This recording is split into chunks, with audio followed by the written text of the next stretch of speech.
Libérer votre cerveau pour changer l'école et la société, c'est l'ambition d'Idriss Aberkane, l'invité du Grand Angle du 64 minutes. Bonjour Idriss Aberkane. Bonjour. Alors vous êtes docteur en sciences de gestion, spécialiste de ce qu'on appelle les neurosciences. Vous publiez donc une nouvelle édition de votre méthode pour libérer nos cerveaux, un traité de neurosagesse pour changer les... Il faut tout changer, il y a trop de mensonges, trop d'interdits. L'école, c'est pas bien, l'école comme elle fonctionne, notamment en France. Alors, ça ne marche pas. Pas besoin de faire table rase, mais c'est vrai que nous sommes rentrés dans le 21e siècle avec une éducation du 19e. Ça, c'est un fait. Notre école au 19e était très attractive pour attirer l'attention des élèves. Vous savez qu'au début, elle était obligatoire pour les parents. Ça, c'est très intéressant. Au début, Jules Ferry, il pose l'instruction obligatoire pour les parents. C'était pour les enfants. Oui, non, c'est les parents qui ne voulaient pas laisser leurs enfants aller à l'école. Ouais. Les enfants voulaient y aller. Et aujourd'hui, les enfants ne veulent plus y aller. Pourquoi ? Parce que l'école n'est plus compétitive pour capter l'attention. Ça, c'est la première chose qu'il faut changer.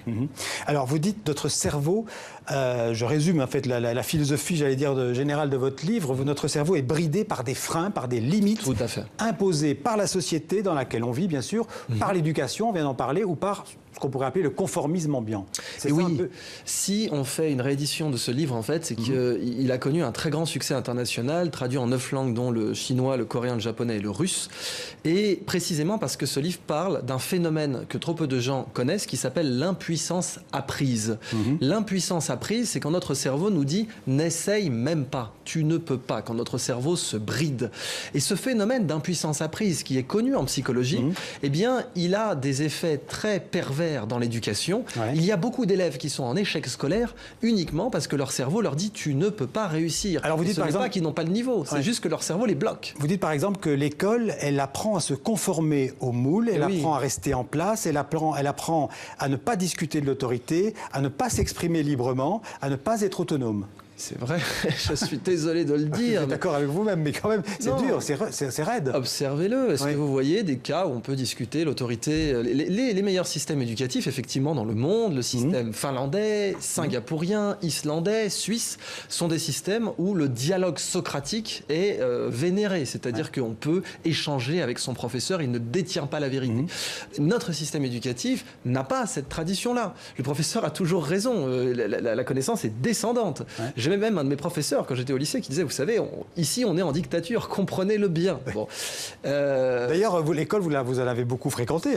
Et puis après les universités, vous avez fait des études à Cambridge, à Stanford aux États-Unis. Tout à fait. En France, vous êtes à l'université à Saclay, à l'école normale supérieure. Alors, vous dans un chapitre qui est consacré à votre formation, votre histoire personnelle, vous comparez toutes ces institutions universitaires à ce que vous appelez la grande broyeuse.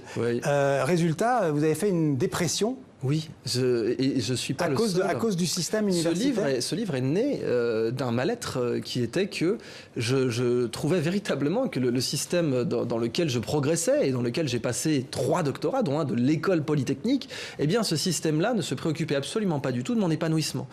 Et c'est là que j'ai voulu faire ce livre parce que je me suis rendu compte que c'était un cas général. Dans les grandes écoles, le taux de dépression est reconnu pour être extrêmement élevé. Je considère que c'est un scandale. Et donc j'ai voulu dire que l'épanouissement devait être au cœur du projet éducatif et qu'on ne pouvait pas atteindre la productivité, qui est censée être au cœur du projet éducatif aussi. On ne peut pas atteindre la productivité sans l'épanouissement. Vous dites, vous faites cette analogie entre le foie gras et le cerveau gras. Et le cerveau gras, oui. Bah oui, quand on gave un canard ou une oie, on obtient du foie gras. Quand on gave un cerveau, on obtient du cerveau gras.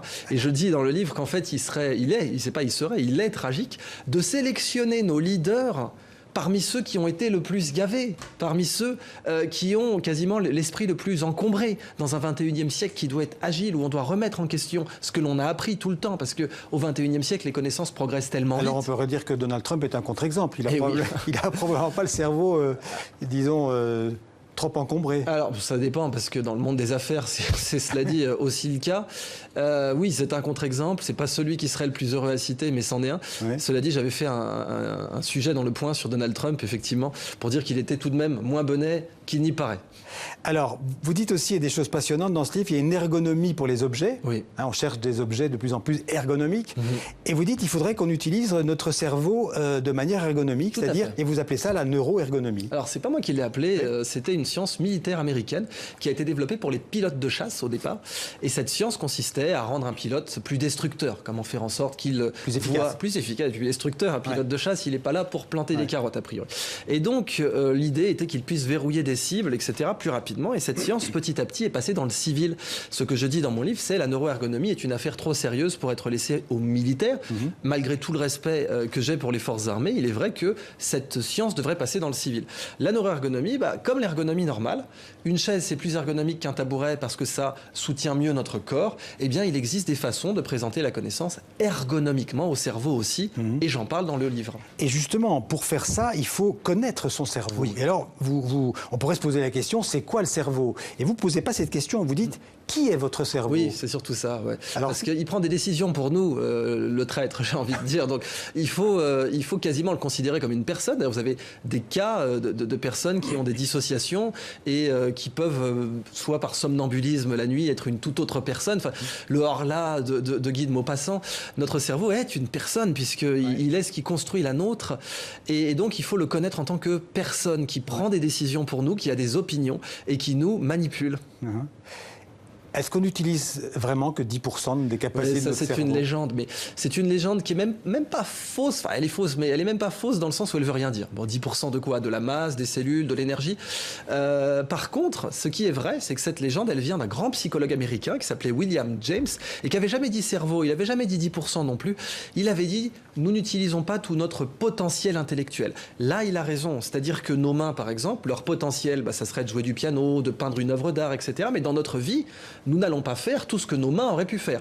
Dans notre vie, nous n'allons pas penser tout ce que notre cerveau aurait pu penser. C'est vrai. Eh bien, dans mon livre, je m'intéresse juste à la partie de notre vie où on aurait pu faire quelque chose, on avait toutes les capacités pour le faire, mais notre cerveau a dit non, faut pas essayer ça, c'est trop dur pour toi. Mais est-ce que ce livre ne s'adresse qu'aux gens super doués, au QI puissance 50? Pas du tout. Et c'est justement parce que j'ai 3 doctorats qu'on m'a reproché ça en me disant ça c'est un livre pour les élitistes, exactement. Moi j'ai un énorme respect pour les autodidactes.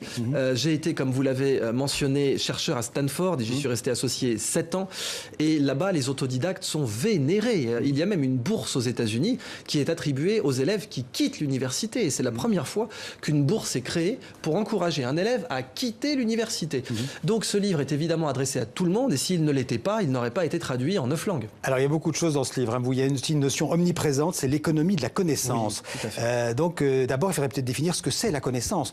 C'est quoi la connaissance? C'est le savoir, c'est l'information, c'est un peu de tout ça ensemble? La connaissance, quand on veut la définir de façon très terre-à-terre, c'est une solution. Toute solution constitue une connaissance. Quand on a un problème, par exemple, la vaccination contre le VIH, la vaccination contre le sida, ce serait une connaissance. C'est une connaissance. Nous n'avons pas encore, voilà. Ça serait une connaissance à venir. Donc dans le puits, si on fore la connaissance comme du pétrole, eh bien dans le puits de connaissance, cette connaissance n'a pas encore été forée. Et ce que je dis très clairement dans mon livre, c'est qu'un baril de connaissance au XXIe siècle vaut beaucoup plus cher qu'un baril de pétrole. Autrement, Total ne vaudrait pas beaucoup moins cher que Facebook en bourse. Alors vous dites aussi qu'il faut réhabiliter le jeu et notamment les jeux vidéo. Oui, alors ça c'est surprenant. Il faudrait presque faire des jeux vidéo en classe par exemple? Alors on le fait déjà. Il y a eu des cours en Chine de jeux vidéo. Les meilleurs programmeurs dans les années 80 étaient ceux qui avaient appris à l'époque, vous savez, on livrait un jeu vidéo, c'était pas sur cartouche, c'était sur cahier. Il fallait recopier le code du jeu vidéo pour pouvoir jouer. Ça a formé une génération de programmeurs exceptionnels. Et ce qui est marrant aujourd'hui, c'est que des sociétés comme Google ou Facebook recrutent des joueurs professionnels pour qu'ils entraînent leur intelligence artificielle. Parce que l'intelligence artificielle, ça vaut des milliards. Et le meilleur entraîneur aujourd'hui, c'est un joueur de jeux vidéo professionnel. Ces gens-là sont payés 1 à 2 millions par an. Alors dans ce livre aussi, vous abordez notamment la question du transhumanisme, en tout cas de l'homme augmenté, ce qu'on appelle l'homme augmenté, c'est-à-dire que certains imaginent par exemple des implants cérébraux pour nous rendre plus intelligents. Ces nanotechnologies, elles pourraient nous aider à libérer notre cerveau, comme vous dites? Pour moi, c'est un énorme risque, effectivement. Le transhumanisme a un côté religieux, parfois même une résurgence de l'eugénisme. Vous avez certaines personnes qui disent, sans aucun problème, dans la Silicon Valley, eh bien, il faudrait stériliser tous les gens qui n'ont pas un QI de temps. Je trouve que c'est évidemment... Donc vous dites, attention, danger? Oui, danger pour cette partie-là, sachant que le transhumanisme, il n'y en a pas qu'un, c'est une corde avec plein de faisceaux différents. Mais je suis contre, effectivement, l'implantation de silicium dans le cerveau quand ce n'est pas thérapeutique. Je suis contre parce que je pense que le cerveau n'est pas assez compris pour qu'on s'amuse à le customiser, à l'améliorer, à le manipuler. Vous imaginez par exemple si un Airbus se posait en Amérique du Sud, en pleine jungle, les Indiens retrouvant cet avion, s'ils voulaient le customiser, la première chose qu'ils feraient, c'est de lui couper les ailes parce qu'il circulerait mieux entre les arbres. Mais un avion, ce n'est pas fait pour ça. Eh bien, notre cerveau, il est fait pour des choses que nous ne maîtrisons pas encore et il ne serait pas judicieux de lui couper les ailes. Alors, à la fin du livre, vous proposez 7 exercices de gymnastique de l'esprit. Hein.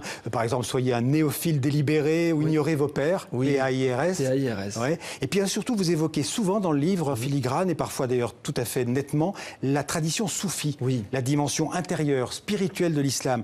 La religion, ça peut aussi aider à libérer le cerveau. On a plutôt souvent l'impression que ça l'emprisonne. Oui, parce que je préfère le mot spiritualité, du coup. Je préfère le mot spiritualité parce que c'est vrai que la religion, normalement, qui signifie relier, et en l'occurrence relier à la vérité, si on s'en remet à Saint-Augustin, par exemple. Mais la spiritualité, effectivement, c'est l'idée de considérer son esprit. Le soufisme, c'est la tradition dont je suis issu, c'est mon héritage, mais j'ai un très grand respect, par exemple, pour le bouddhisme ou pour le hassidisme, qui est la tradition mystique juive. Et toutes les traditions mystiques, elles ont en commun l'observation de son propre esprit. On regarde son esprit au travail, on regarde les pensées qui le traversent, on regarde les émotions qui le traversent. C'est ça, se libérer. Merci Idriss Aberkane. Libérez votre cerveau, donc aux éditions Robert Laffont. Merci d'être venu nous en reparler dans le